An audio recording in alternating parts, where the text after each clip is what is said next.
very good to be here to talking with infinite intelligence. Really appreciate that. We feel the same. Thank you. So I'm here to practice connection with my inner being connected with my vortex, and practice freedom, clarity of mind.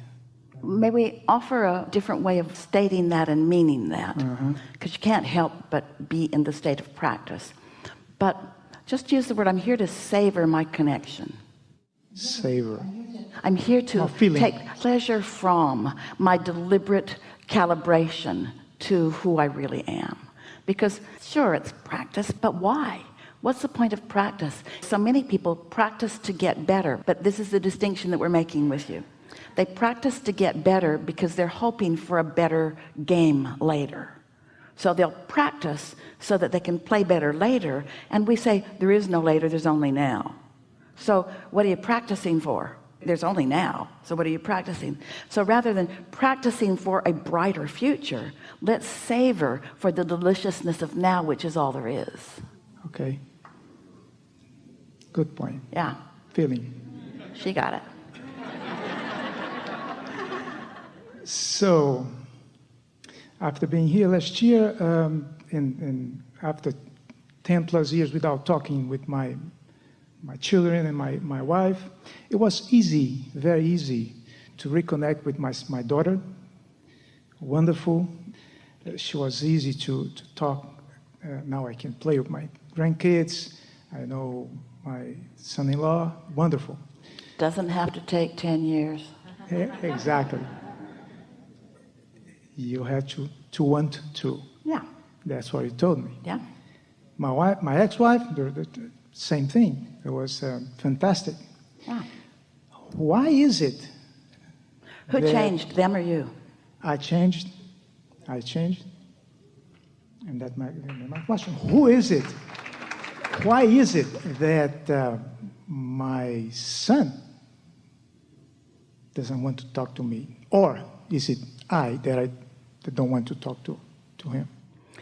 Well, it's a little bit of both, but what it mostly is your awareness that he's not talking yet. I don't feel ready to talk? We wouldn't even say that you don't feel ready to talk. We would say that you're aware that you're not talking. This is subtle stuff. If you were talking, then you'd talk more. But since you're not talking, then you're not talking more.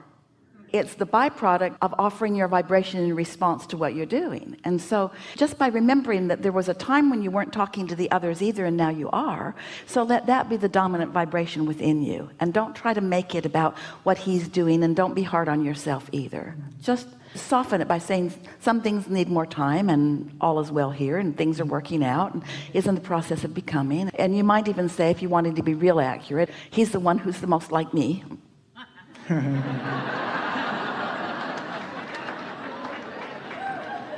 Yesterday, my ex-wife, his mother, saying, Thanksgiving coming. Don't you want to try again, write him a note and invite him for a coffee to chat? And I said, you saw the last few times that I did. Well, remember what we were saying earlier. Your relationship is more about your vibration than it is about what you're doing. And so don't let other people try to prod you into behavior. Do what you feel like doing. This is the key to getting everything that you want. Don't let what is be the dominant vibration. People get stuck in that. You are so enamored with what is, and what is different than what's coming. So if you're focusing on what is, then what's coming can't get there. What you focus on always dominates. So if you focus on where you're going rather than where you are, then it unfolds to that, you see. But on subjects like this that you've thought so much about, it's better to just stay off the subject and just focus on the other things that are working out the way you want them to, the other things from which you are taking pleasure. So we have some questions for you. These are big questions, and you know the answer to every one of them, so it will be easy. Do you take pleasure from the thoughts you think about this son? Most of the time. Right. That was an honest answer. Well, it was an attempt at being honest, because the true answer is sometimes. Sometimes. Not most of the time. Oh, well, most of the time. No. No? Not most of the time. You want it to be most of the time, but you're deceiving yourself. You're deceiving yourself by saying, I'm taking pleasure. What's happened is you've become accustomed to uncomfortable thoughts. And so you are calling uncomfortable thoughts not so much uncomfortable and more comfortable, but they are not comfortable thoughts. We didn't say, can you endure? We ask a very specific question. Are you taking pleasure? Pleasure is a big word. Pleasure is a word that's calibrated to your source energy. When we say, are you taking pleasure from your thoughts about your son? That's equivalent to saying, are you thinking about your son in the same way your inner being thinks about your son? Most of the time, yes. No, because if that were true, the progress would have already been made, because this has been going on for a while. So there's something that you think you're doing that you're really not doing, and it's really worth having this conversation about. Tell us some of the thoughts that you're thinking about your son. Yeah. I think, no, when I see pictures of him or videos of him playing with her first daughter, I like it. I love it. He's having his life. I cannot assert my willingness, my will to talk to him. We know all of this, and we know that you know all of this, but this conversation that you're giving to us, accurate as it is not a conversation that is evoking pleasure. You're facing reality right now. I can't make it different. We're asking you if you take pleasure from your thoughts about your son. And the answer is no, not very often. No. And so now we have another really big question for you. Do you believe that you've already done step one and ask for a reconciliation? That's a good question. We're really going back deep, and it's easy for you to find the answer to this. And what we mean by that is, when you know what you don't want, do you know what you do want? And don't you think you've had enough years of knowing what you don't want that you've asked for what you do want? So don't you think the answer to I have asked is unequivocally yes? I have asked. I do know what I want. I do know. Don't you know? Don't you feel like you've asked? Yes. And if you were to put it into words, what would that asking be? Be as general as you can. I want a delicious relationship with this person. And so you've asked. And from what you know about the law of attraction and what we talk about here, do you believe that it's been answered, that there's a vibrational reality where that's already taken place? Do you believe that there's a vibrational reality where you and your son are both cooperative components to this relationship that is eternal between the two of you? Do you believe that? Yes. So step one and step two have happened, haven't they? So then step three is just about you being in the receiving mode. And this is the thing that we want you to hear, all of you. Step three doesn't say, you have to be in the receiving mode about this subject. It just says you have to be in the receiving mode. Did you get that? Because you already asked about this subject and you've already been answered about this subject. Now get off the subject that's keeping you from the receiving mode, and you'll be in the receiving mode, and then you'll get what you want. That's the answer to everything that you want. But as humans, you sometimes think that you have to suffer harder. All those old records are playing, and those records are some of the records that your wife is playing to you. Don't you think you could try a little harder, and don't you think you could reach out a little more, and maybe if you wrote a letter and said this and this and this? That's not what's going on. This is not an action problem. This is a vibrational problem, and all a vibrational problem ever is a habit of thought that keeps going even though it's not in harmony with what you now want. And so when you stay off the subject, you'll let that habit subside. The habit will subside if you'll stay off the subject, because you've got so much powerful momentum about family things coming together going. Did you hear that? Did you hear that? Did you hear that? Whew, that's powerful. So when we say, have you gotten together with your son? We want you to say, who?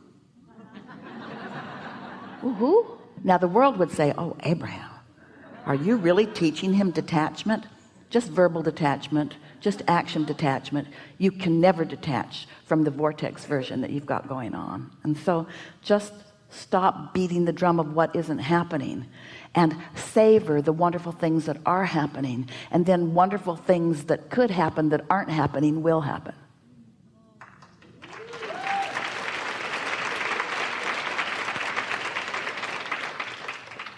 I understand that, and I've been telling my you family. are like a dog on a bone. You're going to approach this from your vantage point, and you can't undo what we just did, but you're going to hold yourself from receiving it longer because you feel like you want to defend yourself a little bit. A little bit, but no. I see. Here's a picture of your son with your granddaughter. How can I not look? I don't want to look at it. Who? So at this point, go ahead, try it your way, and in 10 years we'll have the same conversation again. How's that working out? No, in general, we asked you a very powerful question. Do you take pleasure from your thoughts about your son? Very so if you're not taking pleasure from your thought about something, what's the bottom line that Abraham always teaches? Stop focusing on it.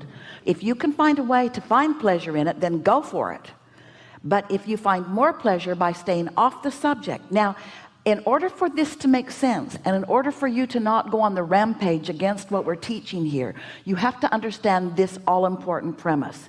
You've already asked and it's already been answered, so you are not forsaking your son. You've done the most important things. You've asked and it has been answered, and now you're doing the only thing that you can do. You've decided to no longer block it. All right. How can I be blocking it? By yearning when you look at the picture, by feeling the offness of it when you look at the picture, by acknowledging worked with that one, worked with that one, worked with that one, worked with that one, doesn't work with that one. Okay. You got it. Got it. Have fun with it. Take pleasure from it. More question? Quick. So did you get that? Take pleasure from the things that it's easy to take pleasure from, and don't try to work the things that you can't take pleasure from them into the act.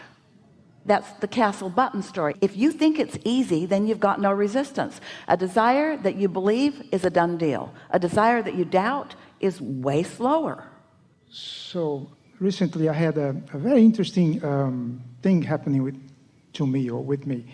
I had a meeting, business meeting, and I knew there was going to be a roughness confrontation. But I was preparing myself, not with action, not preparing the best slides or the best information. I was just...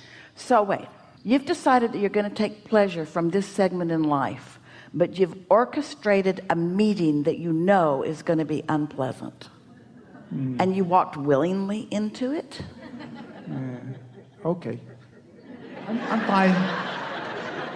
Let's stay with it. It's the same subject, isn't it? It's exactly the same subject. Right. That's why we were eager to let you move into the next thing, because it's the same exact thing, isn't it? I know this isn't going to feel good, but I'm going to go there anyway, because in future life experiences, people that taught me that if I struggle and try hard, that I'll get results. It's never been true. It's not true now, but it is a habit that most humans have. You're not different in that. You're doing extremely well. Things are really lining up for you all over the place. Thank you. But you are stubborn.